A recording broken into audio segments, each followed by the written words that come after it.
डरने के लिए तैयार हो, लेकिन पहले एक झटके वाली खबर सुन लो।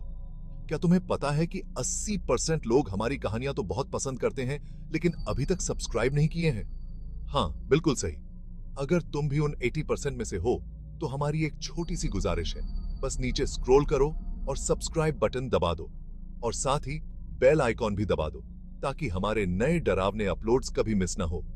ये छोटा सा काम है, लेकिन हमारे लिए बहुत मायने रखता है।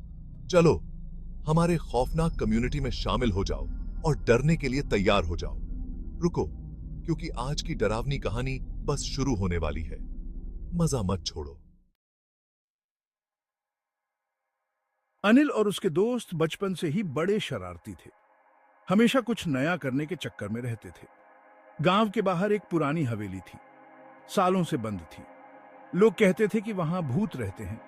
अनिल और उसके दोस्तों ने सोचा कि चलो यार, इस हवेली में चलते हैं। उनके लिए ये एक तरह का चैलेंज था, एक एडवेंचर था। उन्होंने तय किया कि रात को जाएंगे, क्योंकि रात को हवेली और भी ज्यादा डरावनी लगती थी। उन्हें लगा कि ये उनके लिए एक जबरदस्त एक्सपीरियंस होगा। रात का समय था और अंधेरा छाया हुआ था। चारों दोस्त हवेली के बाहर खड़े थे, अनिल, विजय, संजय और अमित। हवा तेज चल रही थी, पेड़ों की शाखाएं हिल रही थी, मानो हवेली उन्हें वार्निंग दे रही थी। लेकिन दोस्तों को कोई फर्क नहीं पड़ रहा था। वे हवेली के अंदर घुस गए। अंदर का माहौल बहुत ही डरावना था। हर तरफ धूल और मकड़ी के जाले थे। दीवारों पर सीलन की वजह से काले निशान थे।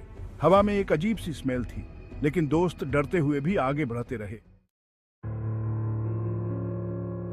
हवेली में बहुत सारे कमरे थे। हर कमरा अलग तरह का था। कुछ कमरे बहुत बड़े थे तो कुछ बहुत छोटे। एक कमरे में पुराना और टूटा हुआ फर्नीचर पड़ा था। दूसरे कमरे में एक बड़ा सा शीशा था जो टूटा हुआ था। दोस्त एक एक कमरे को देखते हुए आगे बढ़ा रहे थे। उन्हें लग रहा था जैसे कोई उन्हें देख रहा है। उनकी धड़कनें तेज हो गई थी, लेकिन उन्होंने अपने डर को ज्यादा नहीं सोचा। अचानक उन्हें एक आवाज सुनाई दी। यह एक औरत की आवाज थी। वह रो रही थी। दोस्तों ने इधर उधर देखा, लेकिन उन्हें कोई दिखाई नहीं दिया। उन्होंने सोचा कि शायद हवा की वजह से यह आवाज आई होगी, लेकिन तभी उन्हें फिर से वही आवाज सुनाई दी। इस बार आवाज और भी पास थी। दोस्त डर गए। उनके पैर कांपने लगे। उन्होंने एक दूसरे को देखा। उनके चेहरे पर डर साफ दिख रहा था।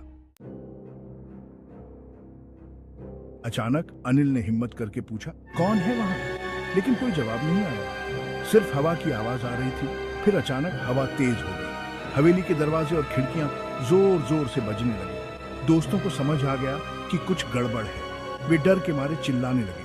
वे हवेली से बाहर भागने लगे, लेकिन हवेली का मेन गेट अचानक बंद हो गया। वे फंस गए थे। अचानक उनके सामने एक धुंधली सी परछाई दिखाई दी। यह एक औरत की परछाई थी। उसके बाल बिखरे हुए थे। उसने सफेद साड़ी पहनी हुई थी।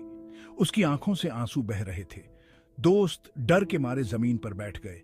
वे कांप रहे थे। उन्हें समझ नहीं आ रहा था कि क्या करें। औरत की आत्मा ने उनसे कहा, डरो मत, मैं तुम्हें कुछ नहीं कहूंगी। अनिल और उसके दोस्तों ने रानी की बातें ध्यान से सुनी। उन्हें रानी पर दया आ गई। उन्होंने फैसला किया कि वे उसकी मदद करेंगे। उन्होंने रानी से वादा किया कि वे पुलिस को उसके पति के बारे में बताएंगे। उन्होंने कहा कि वे उसके लिए इंसाफ मांगेंगे। रानी को उनकी बातों पर यकीन हो गया। उसने उन्हें जाने दिया। हवेली का मेन गेट अचानक खुल गया। दोस्त डरते हुए हवेली से बाहर भागे। उन्होंने पीछे मुड़कर नहीं देखा। वे सीधे पुलिस स्टेशन गए और सारी कहानी बताई। पुलिस ने हवेली की जांच की। उन्हें रानी के पति के खिलाफ सबूत मिले। पुलिस ने रानी के पति को पकड़ लिया। रानी को आखिरकार न्याय मिल गया। उसकी आत्मा को शांति मिल गई। वह हवेली से आजाद हो गई। अनिल और उसके दोस्तों के लिए यह एक्सपीरियंस उनकी जिंदगी बदल देने वाला था। उन्होंने उस रात जो कुछ भी देखा और सुना, उसे वे कभी नहीं भूल पाए।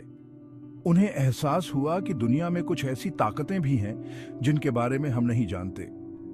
रानी की कहानी उन्हें हमेशा याद रहेगी। यह घटना उनके जीवन पर एक गहरा प्रभाव छोड़ गई। उन्होंने फैसला किया कि वे अब कभी भी ऐसी जगह नहीं जाएंगे जहां पर अजीबोगरीब ताकतों का वास हो।